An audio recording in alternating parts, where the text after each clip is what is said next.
Good morning. I'm Marge, a Unity in Lynnwood Prayer Chaplain. I'm happy to welcome all of you this morning for our time of silent meditation, whether you're here in our chancel or in our virtual online community. We are gifted with this time on Sunday morning to share the powerful frequency of meditation with one another. I invite you to just relax, settling your body comfortably wherever you are. Gently close your eyes and become aware of your breath. Maybe slow it down a bit as you begin to shut out the outer world with its noise and distraction and journey inward. Then let that slow, relaxed breath go to your heart. Let Spirit speak through your heart as you enter the silence.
invite you to slowly bring your attention back to this time and this place, gently opening your eyes and becoming fully present, taking in a deep, centering breath. Please join me as we bless Dr. Richard, Matthew, and Reverend Nina and the richness they bring to this service. And we bless the many people who contribute to the creation of this special time together. Blessings to everyone here in our chancel and those of you in our virtual congregation. And so it is.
One power, one power, one power.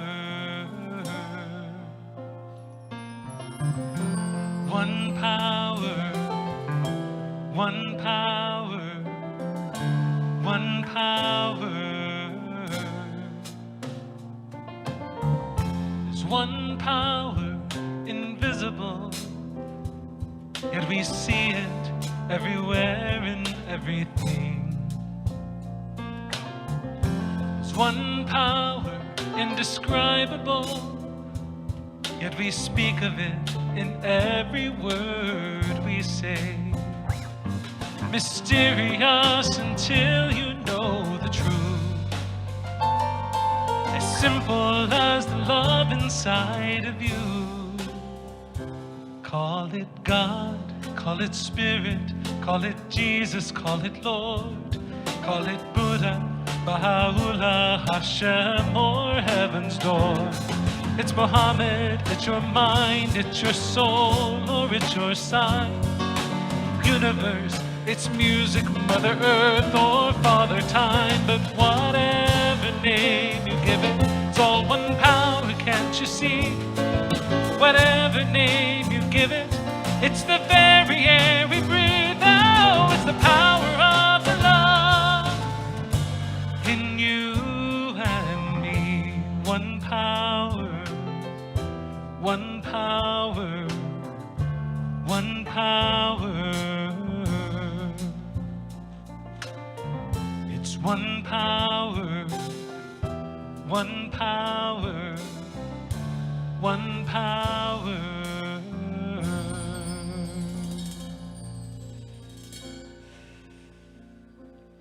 Good morning. Isn't it a beautiful day out there today? Good morning. My name is Reverend Nina Clark, and I'm the Associate Minister here at Unity in Lynnwood, and it is our utmost pleasure to welcome you here this morning on this fine January 9th. January 9th. Wow, where has the year gone? Oh, I've been thinking a lot recently about the power of words. And in New Thought, we talk a lot about the power of our thought and words to create in our lives. But I've been thinking a lot about the words that we say to ourselves, the words that become a veil between who we are and who we think we are. Maya Angelou wrote, "Words are things, I'm convinced. Someday we'll be able to measure the power of words." I think they are things. I think they get on the walls, they get on your wallpaper, they get in your rugs, in your upholstery, in your clothes, and finally into you. How often do we think unkind thoughts about ourselves, say unkind things to ourselves, repeat words that diminish or affirm our smallness, our limitations, our can'ts? I've been thinking about how the feelings that accompany that litany are powerful and can keep us stuck, less able to express the fullness of our divinity, the fullness of our beauty, the fullness of our generosity, of our love, our talents. Author Betty Eady writes, "If we understood the power of our thoughts, we would guard them more closely. If we understood the awesome power of our words, we would prefer silence to almost anything negative. In our thoughts and words, we create our own weaknesses and our strengths. Our limitations and joys begin in our hearts." And I wonder if at least a part of what makes it hard to pull our feet out of the deep mud of that self-defeating cycle is the belief that we don't matter, that of ourselves, even though we try, we fear that the truth under it all is that we don't matter. I am here, and we are here to tell you that you do. I'm here to tell you that what you do and what you think matters. I'm here to tell you that you are worth the best and highest thoughts that you can think about yourself. And this isn't about ego boosting. That's a different thing altogether. The best and highest thoughts that you can think about yourself are words of truth. So will you join me in prayer? Wherever you are, whether if you're at home in our virtual sanctuary on your couch or chair, floor or bed, or if you're right here in our little sunny treehouse, make yourself comfortable. Take a breath with me and allow your body to relax. And another breath, relaxing even more as you allow your eyes to gently close. And if you would, just for a few minutes, allow my words to be your words, ringing in your mind with authority and conviction. This word I speak on behalf of myself, that I am a complete and perfect expression of an infinite creative mind. My mind is a point of awareness in the mind of the infinite thinker. And in this moment, I now open my mind to the God thoughts that are swirling all around and through me. I am abundant life. I am boundless love. I am deep wisdom. I am inexhaustible strength. And this is true because I am one with the infinite one, the ground of all being, one with limitless spiritual substance. And I let this quiet, firm knowing rise up in me. And as it does, all that is unlike it dissolves into dust and falls away, leaving only this quiet certainty in its wake. I am God's stuff. I am whole. I am love. I am of God. And I do matter. God is.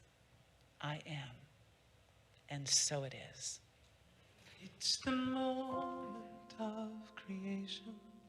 It's an everlasting peace. It's the freedom of forgiveness. It's the sweetness of release. It's the joy of inspiration.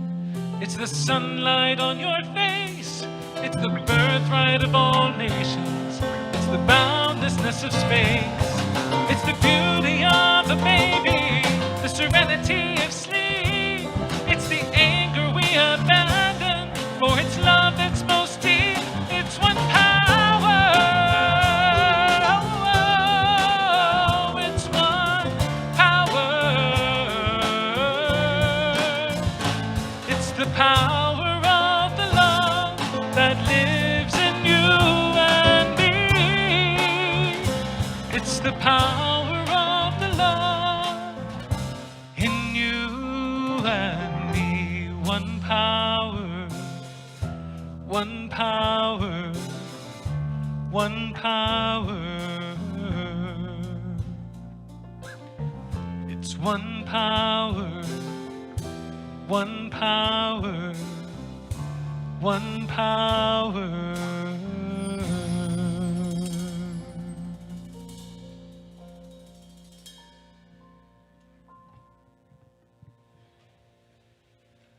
Good morning. I'm Daniel Kalfas, and I'm here with John Brooks and Tim Vokes, and we are here to brighten your day. About 3 years ago, Unity in Lynnwood decided to bring practical spirituality to life in our community in a very unique way, and we created our hands-on housing program. I'm proud to say that we completed our third project earlier this fall, and we could only do that not as individuals, but as coming together as a community and a congregation. And through that, we've got a great leadership team that helped us to do that, including Ann Thurley, Don Duran, Welaine Sharples, Tim Mason, Gerard Rubinkowski, Laura Spar, and Tim Vokes and John Brooks. John?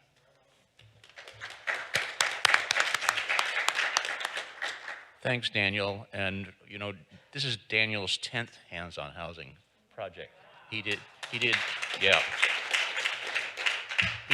7 in Austin, Texas, and he has come here and led this team with, you know, tremendous planning.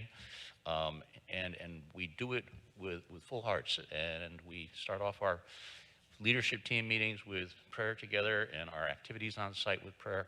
And we have a tremendous partnership with Homage Senior Services, who is fielding us candidate houses and homeowners.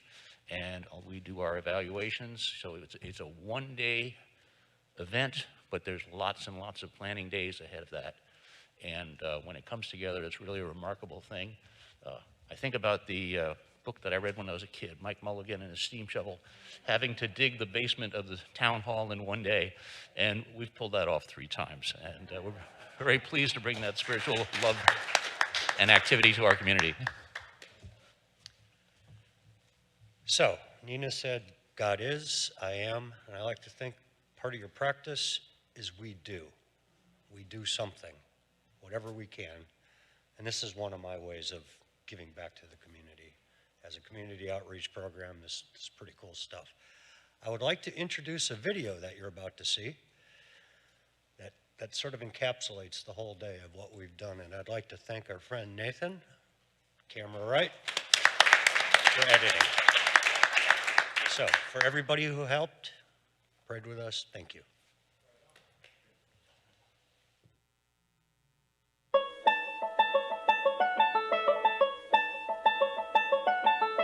We're here at our 3rd hands-on housing event with Unity in Lynnwood.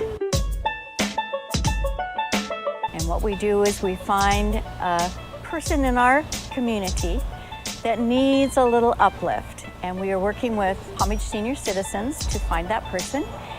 And then we get a group of people together and we make magic happen and transform that house in a day.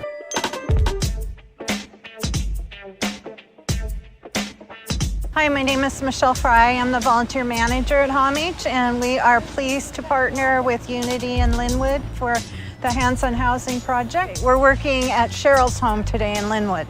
You know, hands-on housing brings people together. We partner with the community, with Homage, and we've got a fabulous Unity congregation where they bring their love and their energy to the community, and we fabulously transform a house in a day.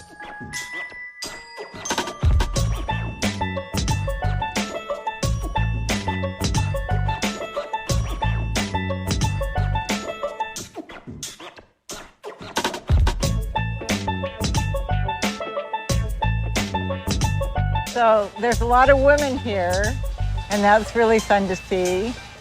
And a lot of people, more people turned up than I had anticipated. So it's just a fun day. So I love coming out with all of the people here. I love getting my hands in the dirt, or in this case, the paint. We're painting the house, we got landscaping going on, and in the back we have a massive jungle excavation going on.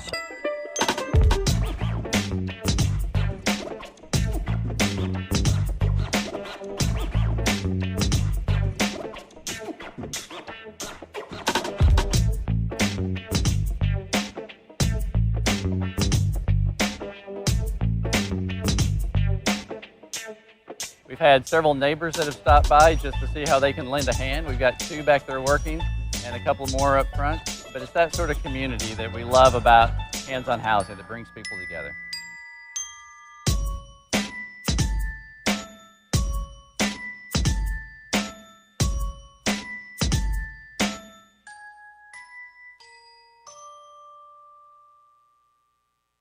We moved in here in Labor Day weekend of 1967, so it'll be 54 years next month. My youngest son was 7 months old. Been in this house since I was 7 months old. Of course, I don't remember it then, but there's pictures to prove it.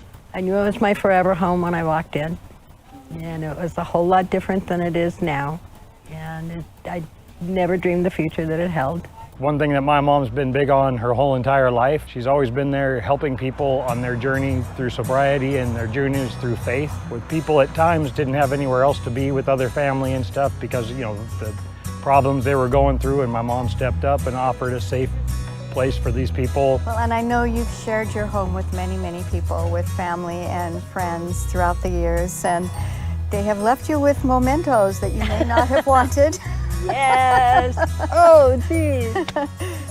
People were moving in and out, which was fine. You know, I mean, there's a lot of stories about the wonderful people who stayed here for various times. But one day you look up and you say, what is this? Whose is it? Where'd it come from? What do I do with it? You know. Last year we were supposed to do the dumps, clean Grandma's house, then do the, you know, clean out the garage, get rid of everything. And COVID shut it down. No dumps, no donation centers, you know, so. This year it's like, it's gone. It's gone. Hallelujah, it's gone. Because half of it I've never seen before. What has been the most miraculous or transformative or meaningful or magical for you in what we're doing? Oh dear. Probably uncovering the patio there. That was totally, I mean, all of it is amazing and overwhelming and awesome, but that one was like my last real project of putting my sweat and tears into something. And that was like, we just found that today. I mean, we've done all that prop work and we did not know it was there. And you kind of picked every patio stone and put it down. Is that right? More than once, because it was getting the pattern right so it laid out right, you know, spacing, because some of them had to be around the edges and stuff. Well, it's going to be there again and it's going to be beautiful. And your house is going to be beautiful again. Oh, wow. I mean, it has been just an incredible blessing and honor to be working with you and to have this project come together.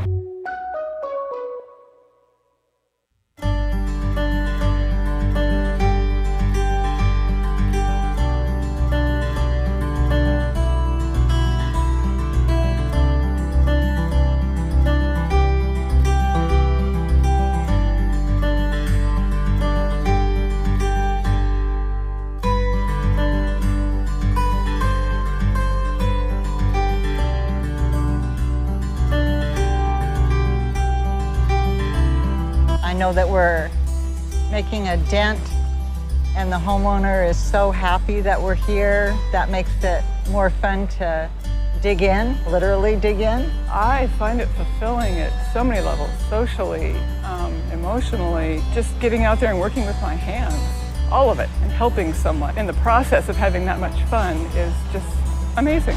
Oh my gosh, I think this is so amazing. This is the coolest program I've ever seen. When she told me about it, she had me look at an old video of it from the last couple of years. I've met such nice people. They've all just been so friendly and giving, and all their time they've spent here is just overwhelming. This has given us a second lease on keeping her in her home for the rest of her days. And again, for her to continue to keep giving back, and appreciate the fact that you guys are giving to the community. So I want to say thanks to everybody in our extended church community.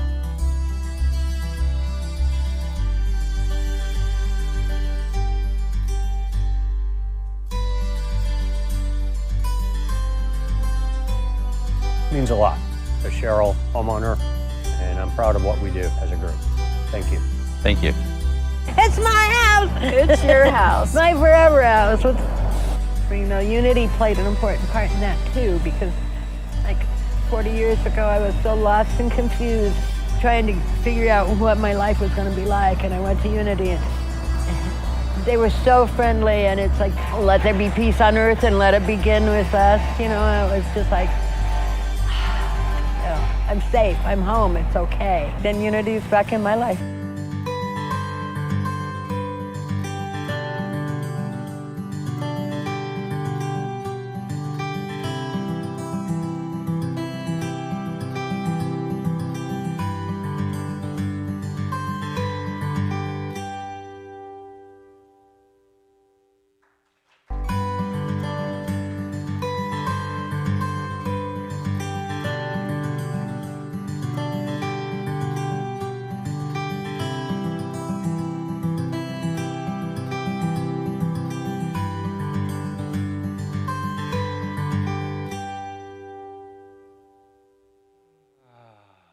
note arrived this morning. It reads as follows: I had not realized how overwhelmed and depressed and ashamed I had become about the condition of my home and the lack of ability to address it. I can't express how truly this project has given me a new sense of self-esteem and delight, brought so much joy and hope and love back into my life today.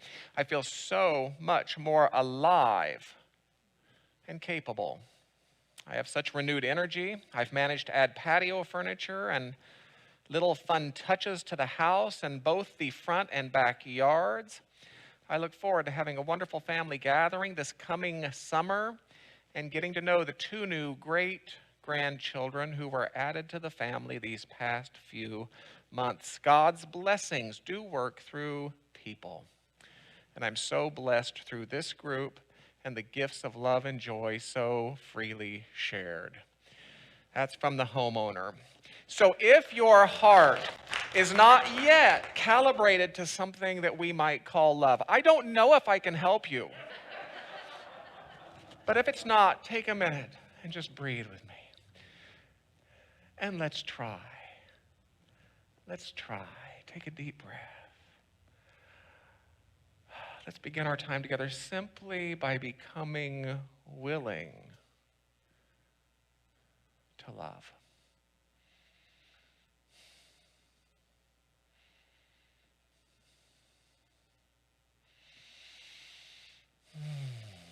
Always, always, always. It is the privilege of a lifetime. It is the highlight of my human incarnation. It is the funnest moment of my week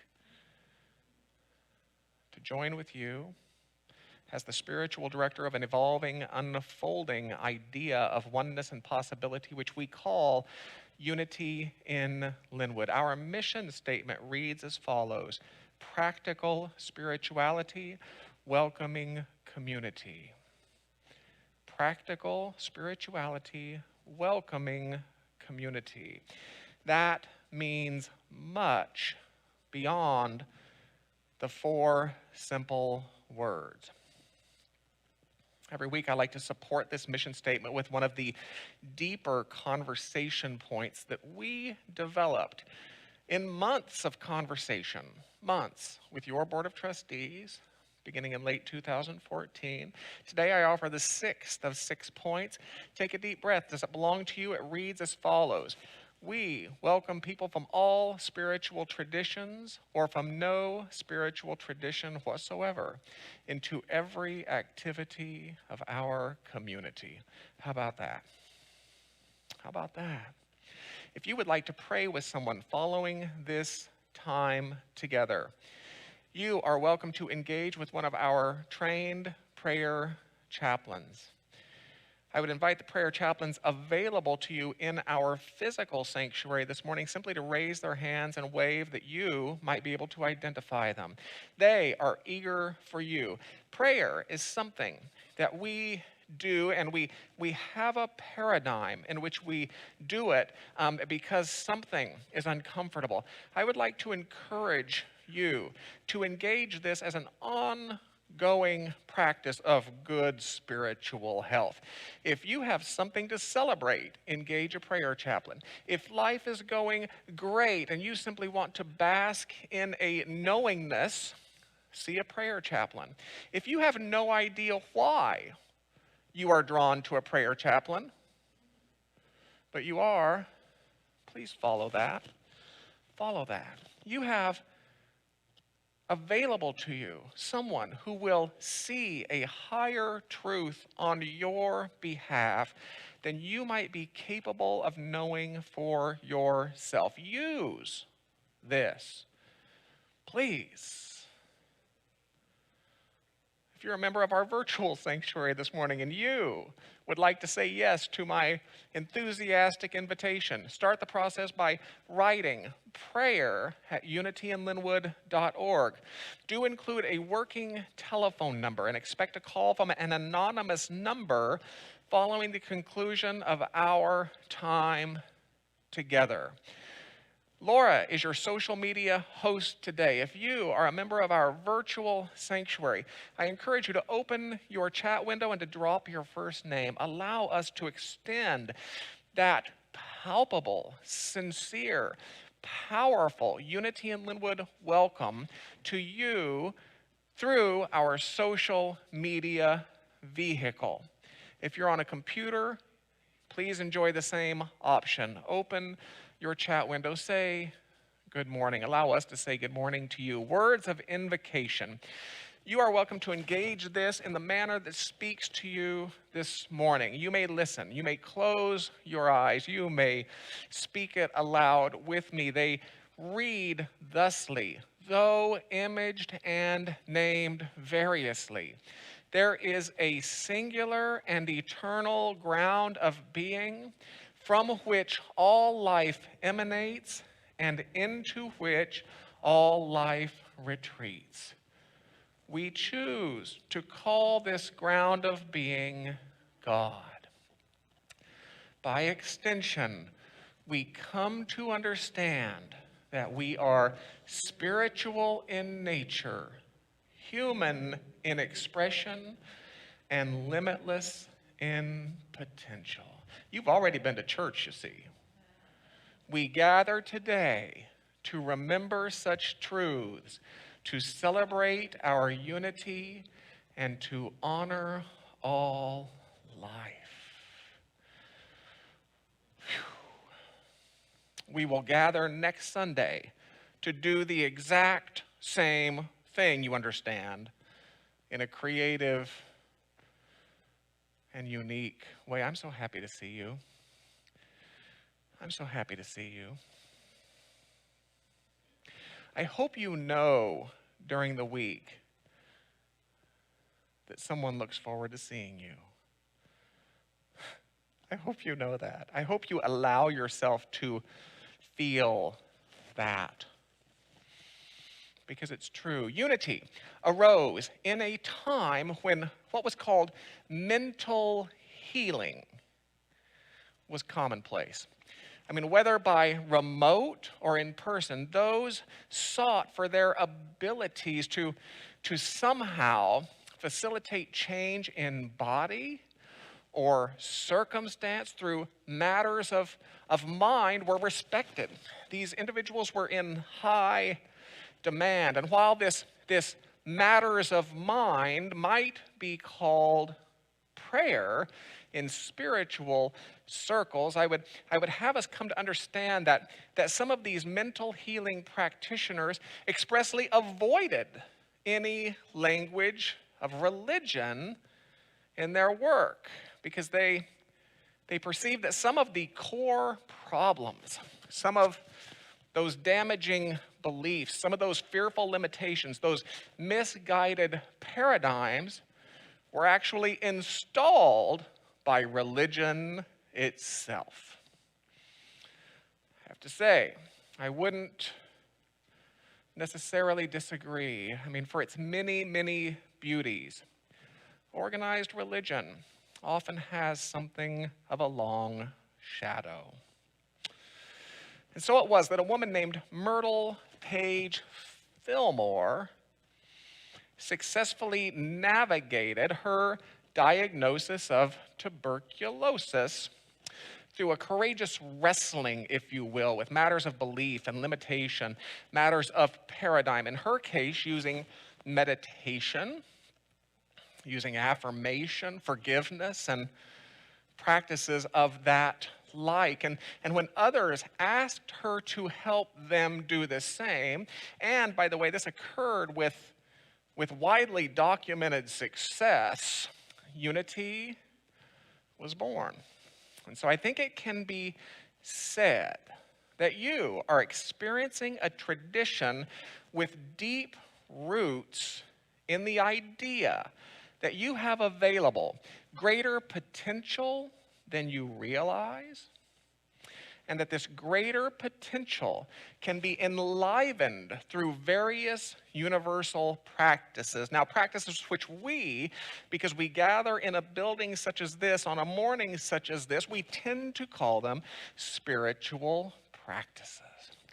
And I also think it can be suggested that you are experiencing an idea which, even though it would come to be expressed in the language of the Judeo-Christian tradition, it's not considered exclusive to Judeo-Christian peoples.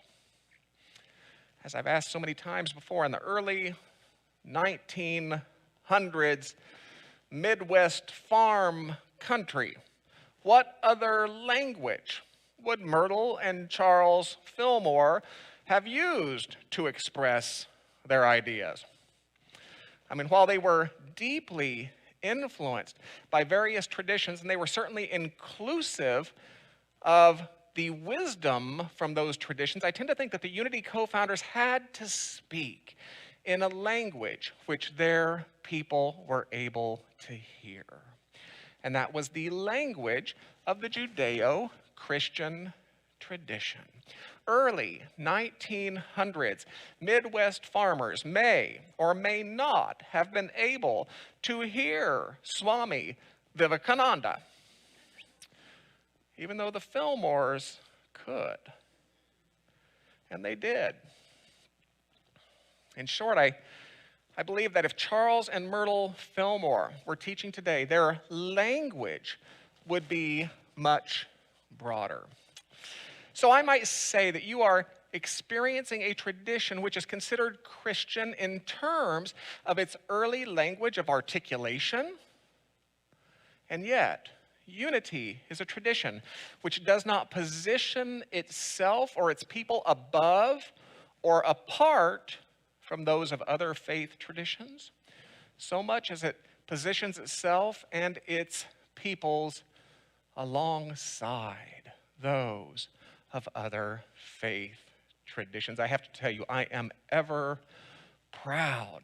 I am ever proud that our ranks include our Catholic brothers and sisters, our Zen Buddhists, our Buddhist monks, our Wiccans, our pagans, our agnostics, our atheists alike. I consider it a profound beauty of my center that we will not seek to convert you from any one path, if you will, to any other path, because we recognize, we even accept and honor the appropriateness of your path for you.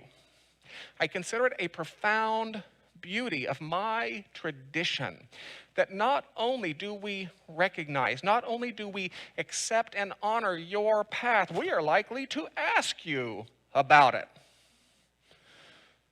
Tell us what you bring to our collective table, we might say. Tell us about the wisdom of your tradition.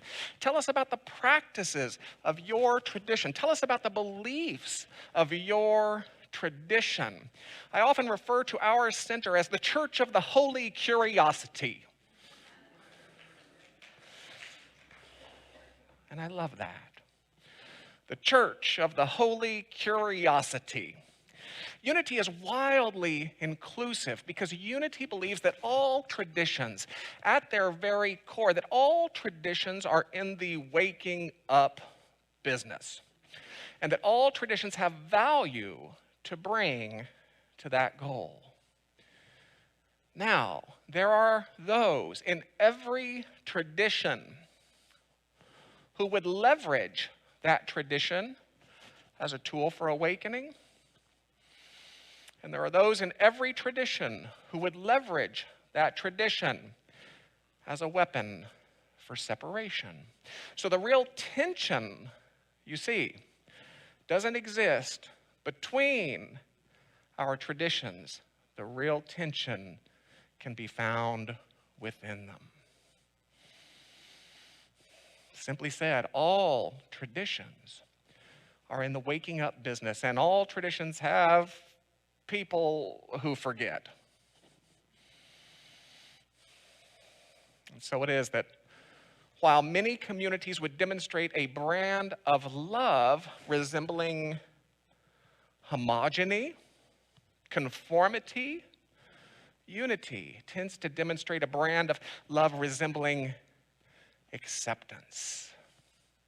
and curiosity. I read a compelling minister's article this past week. I say it was compelling because it was well done. It was well done. And it stated, and I quote, "We don't hate them. In fact, we love the LGBTQ people so much that we're willing to help them change from their evil ways." We don't hate them. We love them so much we're willing to help them change. I have to tell you, that's not unity. That's not unity. We hold change as a product of our love, not as a condition for our love. And I have to tell you, I think it's quite a model for how the world can be. A model no longer perpetuating the misguided fantasies of homogeny. A model no longer celebrating the unworthy bar of tolerance. But a model courageously declaring the messy delight of acceptance for each other. What a beautiful model that is. Diversity, you see, is a high value for us. So come to Unity in Lynnwood. Bring your Zoroastrian self. Come to Unity. Bring your non-binary self. Bring your uniquely abled self. We believe you are quite divine, exactly as you are. And we are most eager to love each other more fully for your company. It was several decades past when a Fillmore descendant sought to define Unity's core teachings. It's important that we grasp, in my opinion, it's important that we grasp that Unity has no central text. Unlike so many of our contemporary traditions. Centers for Spiritual Living has the science of mind as one example. Christian Science has science of health as another example. Unity has a bunch of books, which were writings of the Fillmores or compilations of the Fillmores or transcriptions of the Fillmores, even doodles of the Fillmores. You can go online and look at doodles of the Fillmores. So when a Fillmore descendant defined Unity's core teachings in 5 basic tenets or principles, I imagine it was quite warmly received. And it's at the beginning of each year that I like to present these 5 basic tenets or principles, which are not new, nor are they unique in human history, nor are they unusual in religious thought, even though they might seem to be so.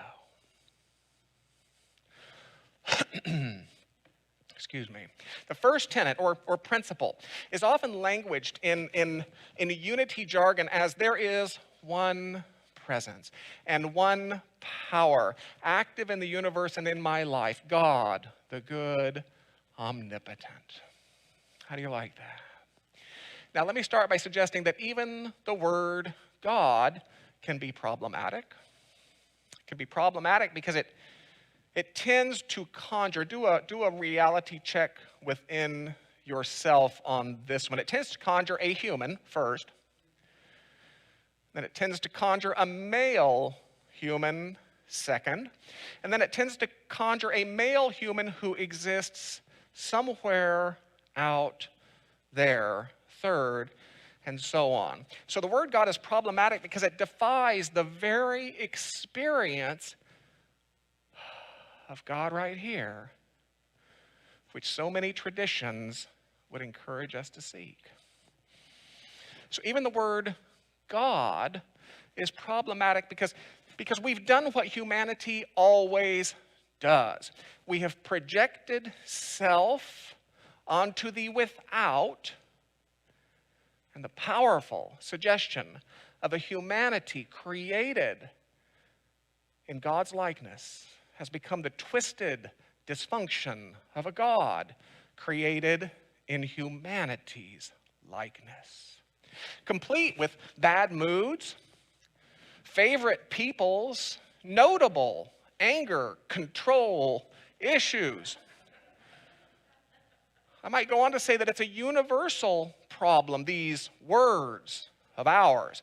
It's a universal problem because words are at their very best crude representations of matters of thought. Crude representations subject to all manner of limitation and distortion, both by the giver and the receiver. It's a problem to think that you are communicating just because you have some pretty words you understand. It's not that easy. We are called to a higher accountability than that. Nonetheless, this tenet suggests at its core that there is one source behind all expressed form.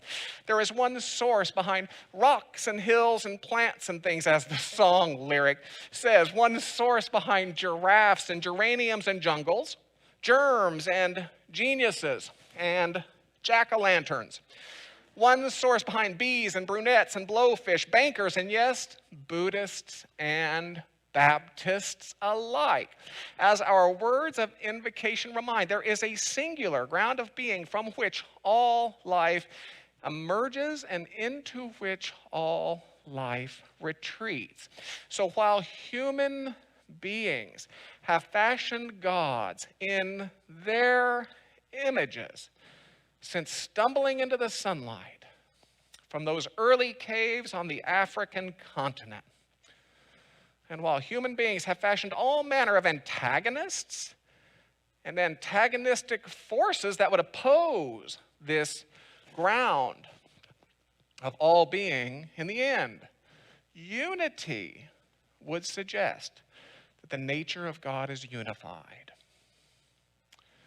The nature of God is eternal and comprehensive. So to be clear, unity would suggest that the devil really didn't make you do anything. The devil didn't make you blame your neighbor for throwing rocks at cars.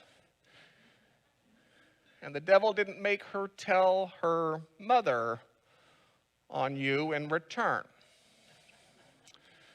There is God. There is God.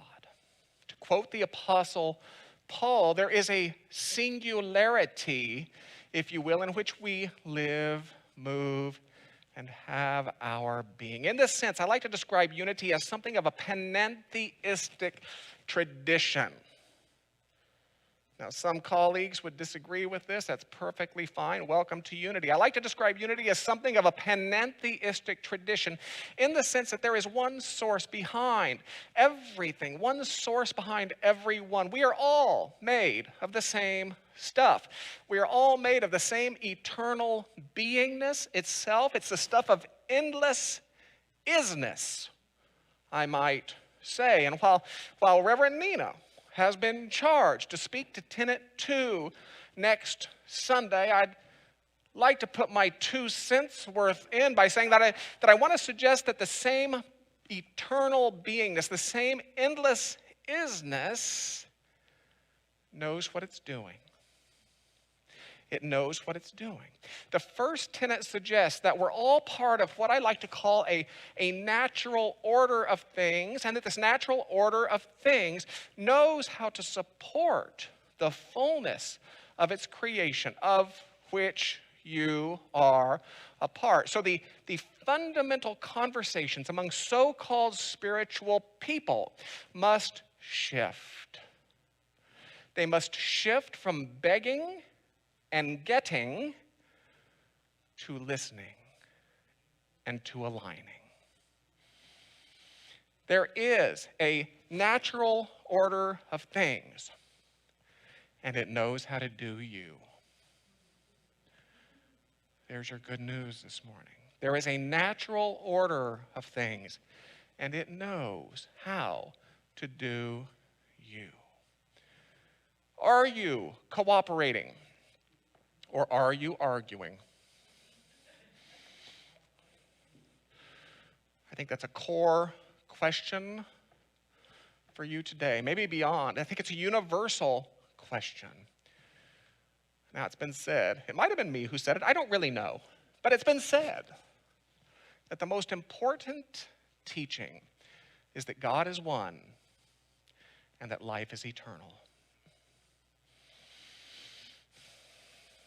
God is one and life is eternal. Imagine how many of our petty concerns and nagging fears might be addressed by a deep awareness that God is one and that life is eternal. Imagine how many of our tribal discords and partisan skirmishes might be resolved by a deep awareness that God is one and that life is eternal. Imagine how many of our selfish behaviors and destructive tendencies might be addressed by a deep awareness that God is one and that life is eternal. I might suggest that this awareness of one is the bedrock for compassion. Compassion no longer a luxury, but compassion as a necessity for our collective survival. Said a different way, unity would encourage each of us to seek an awareness of that God that existed before humanity stumbled forth from those caves and began to mess everything up with human projections, limitations, and tendencies and systems. Unity would encourage each of us to seek an awareness of that God that existed before humanity began to mess everything up with religion. Unity would encourage each of us to seek an awareness of that God of one, to seek an awareness of that God of all, to seek an awareness of that God of everything, that God that can be found in every religious tradition and yet can be limited to no single religion, that God that exists in rocks and hills and plants and things, as the song lyric goes, that God of giraffes and geraniums alike, that God of Buddhists and Baptists alike, that God of unity's first tenet. It would say that God is one. And unity says that when we really get that, when we really grasp that at the level of consciousness and begin to live lives from that awareness, we will at long last, when we really get that, we will at long last begin to heal this family of life. Take a deep breath. Close the outer eyes, please.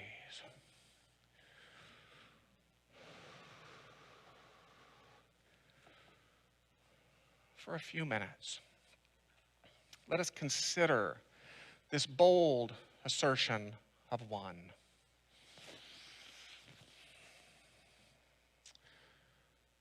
If you're comfortable doing so, make your body comfortable. Allow my voice to become your own. Let us seek that God that exists before earth time. A God that would transcend all manner of human separation. God, eternal beingness, endless isness.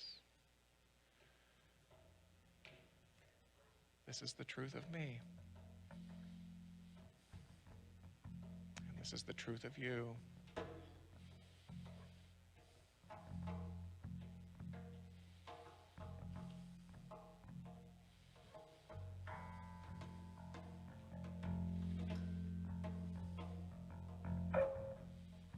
Just continue to breathe into that idea.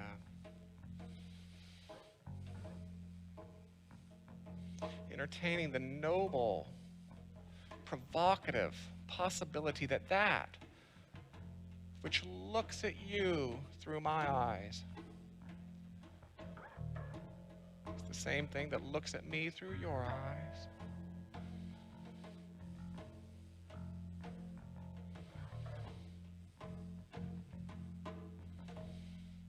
The bold assertion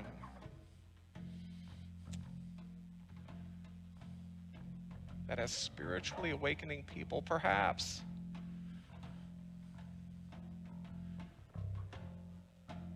it's to this awareness that we awaken, to the awareness that God is one.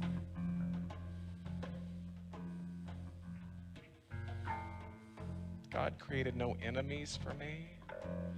God set no antagonists upon my path. God is one, and life is eternal.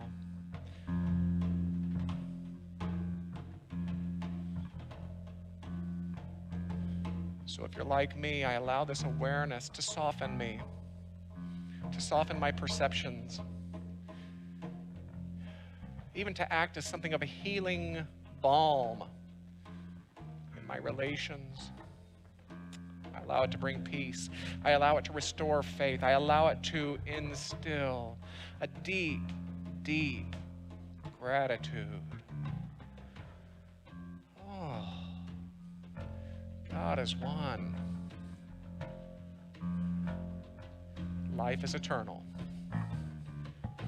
Billions live their lives, that Muhammad, Krishna, or the Buddha are the way.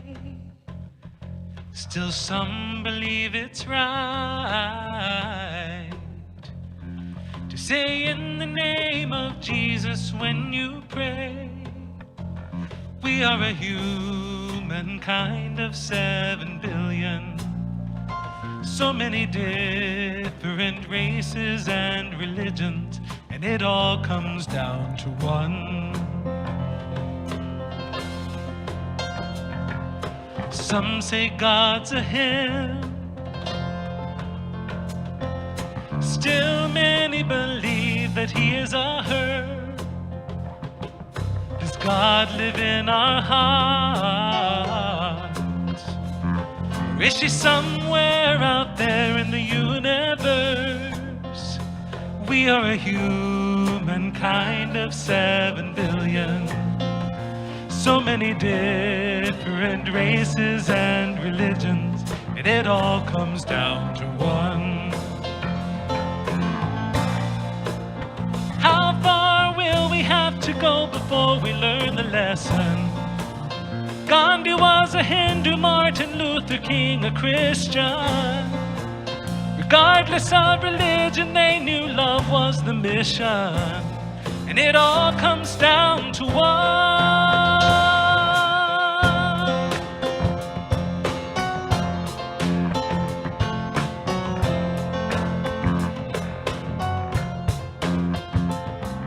Is there no God at all? Or a pantheon of gods up in the sky? We can heal our broken hearts if we give up the desire to be right. We are a humankind of 7 billion. So many different races and religions, and we all want the same things: health, love, prosperity, and peace. Tolerance is the seed, and the gift of pure acceptance is the tree. We are a humankind of 7 billion. So many different races and religions, and it all comes down to one.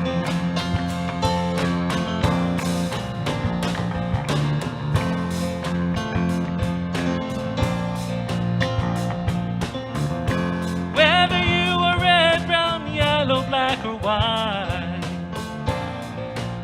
man with a husband or a woman with a wife, we can debate until the end of time who's wrong and who is right, or we can see ourselves as one. We are a humankind of 7 billion.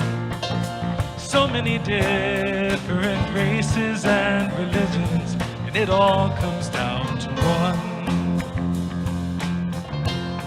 And It all comes down to one. And it all comes down to one.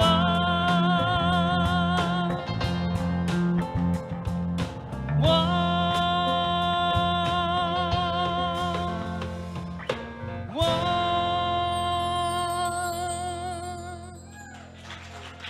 Thank you. Thanks so much. Oh, Ying Shan Harlow, would you please honor me by coming to the platform this morning, Ying Shan Harlow? Oh, my goodness. Today is New Members Sunday. What an honor. What a joy. Right? Yeah, yes. Oh, yes. Allow people to bask in the light that is you. Ying Shan Harlow, I'd like to welcome you to new life, because this new moment of commitment, as I like to say every time I do this ceremony, will reveal new opportunities which existed as only invisible potential from your previous position.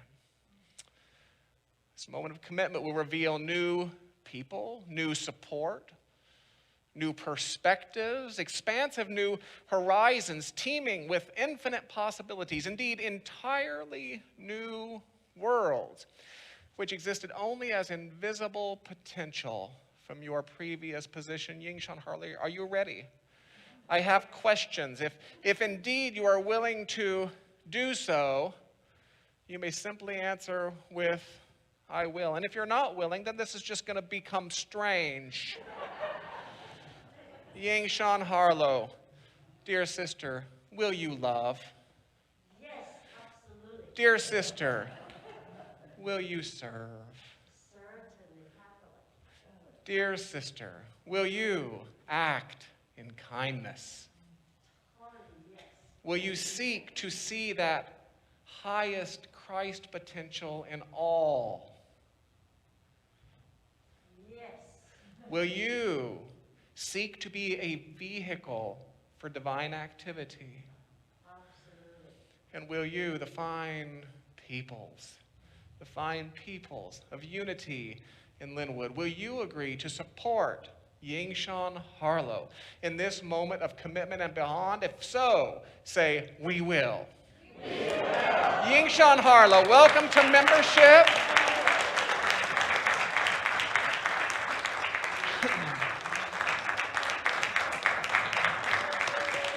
And in celebration of you, today's flowers have been dedicated to you. You are welcome to take them home as a reminder of our profound love of you.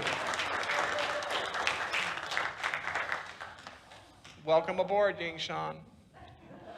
You may take them now, absolutely.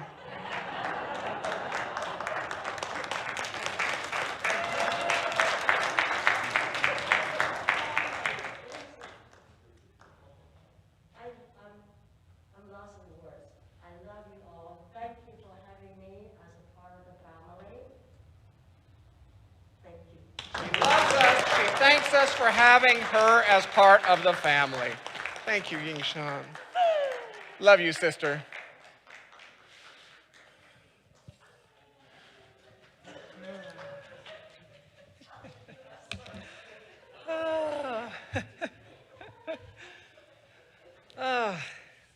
So now we've reached the part of our service that we refer to as Offertory, and I like to think of it as a time when we get to intentionally and consciously practice being in that divine flow of substance that is always, always available to us. If you would like to make a donation today and are on site, there's a bowl just outside the sanctuary doors. And if you'd like to make a donation via our website or text to give and are having issues with that, Mary Sue is in the office and she'd be happy to help walk you through that. And if you're in our online sanctuary, the different ways that you can share your abundance with your community will show up on the screen. However you choose to give, thank you for being a blessing in our community and through our community to the world. Unity co-founder Charles Fillmore wrote, "We are not studying prosperity to become rich, but to bring out those characteristics that are fundamental to prosperity. We must learn to develop the faculty that will bring prosperity and the character that is not spoiled by prosperity. All that God has is yours, but you alone are responsible for the relationship of God's good to your life. Through conscious recognition of your oneness with God and its inherent abundance, you draw the living substance into visible supply. Let us take the vibrational truth of those words inside and allow them to establish themselves within us and shift us to a deeper knowing of this truth. And from this state of consciousness, let us join our hearts and minds together and bless your offering and allow that blessing to pass through your offering and again into our community and the greater world. And so it is. All that I am, I offer at the altar of love. All that I am, I offer at the altar of love. In sweet surrender, in sweet surrender.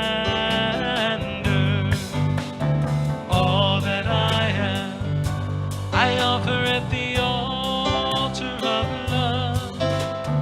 All that I am, I offer at the altar of love. In sweet surrender, in sweet surrender.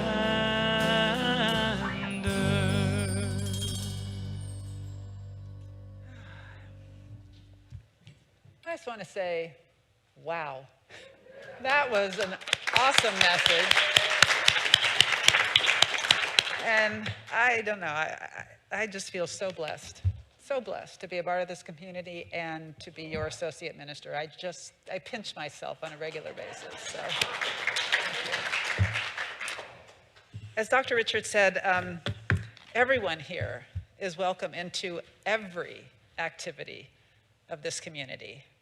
And some of those activities outside of a Sunday service include a history of New Thought in Unity, starting on the 11th of this month, going through February 8th from 12 p.m. to 2 p.m. And this class will be taught by our licensed Unity teacher, Karen Breen James. You want to give a little wave back there, Karen? 5-week exploration on whether you want to better understand the history of Unity and New Thought, or to become a credentialed Unity leader. Feel free to partake of this class. It's absolutely wonderful. You're welcome to join us on Wednesdays for the Interlude Service at 7 p.m. And small group ministry has several offerings. We have UIL Connects the second and fourth Thursdays at 7 p.m. This is a virtual gathering where you can just hang out with other people in this community online and chat and get to know each other. I think the discussions vary depending on the Thursday. We have the Students of Myrtle Study Group, which is the last Sundays, this month is a hybrid group starting at 12:30 after service, again hosted by our licensed Unity teacher, Karen Breen James. And the Search for God Study Group, which occurs on Mondays at 7 p.m. And this is a virtual group of people that get together to learn from Edgar Casey's teachings. And then we have our annual financials meeting. That's the 23rd of this month at 12:30 p.m. We say 12:30 or so. That's, again, a hybrid function. And we'll be able to review the past performance, current position, and the 2022 budget. All are welcome. And to attend via Zoom, go ahead and register to receive that link. And check your junk folder, because apparently those sometimes end up there. And all offerings are available by going to our calendar page and clicking on the link, or you can email me at smallgroups@unityinlynnwood.org, and I'm happy to support you in any way that I can. Thank you. And next Sunday, we will be joined by Levon Hardison as our special guest musician, and then Tim Kennedy will be here for the first time on piano, so you don't want to miss it. Yay. Thank you for your kind words. I love walking with you as well. And man, do I love walking with you. Let me tell you what. Now, there might be a temptation. I was watching her on the screen. Isn't that funny? I mean, here she is. And I was watching her on the screen and I was thinking, isn't that a metaphor? Isn't that a metaphor for an idea of a presence right here? It's right here, but oh, we're gonna look out there. Isn't that a delightful metaphor? Now, it might be tempting to say, oh, man. Now, was that a Christian talk? I'm going to say to you, I'm going to say, yes, it was. I'm going to say, absolutely. That was a Christian-compatible talk. When you consider the entirety of the Judeo-Christian library, I want to tell you what you might be perceiving in a new way. You are reading resistance literature. Do you know that to say in the name of Jesus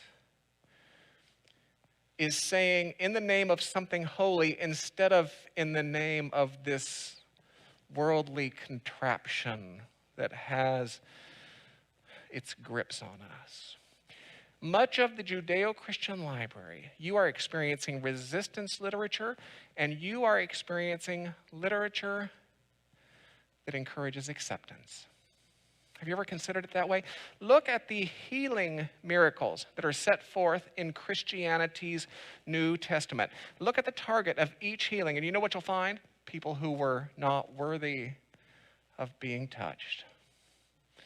The Judeo-Christian library is a collection that encourages us to accept one another. How do you like that?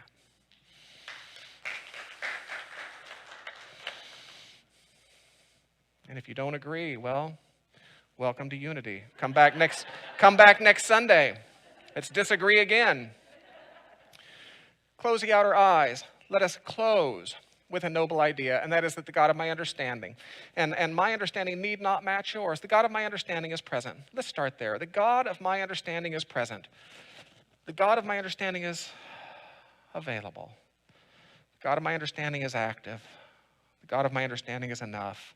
The God of my understanding is ample.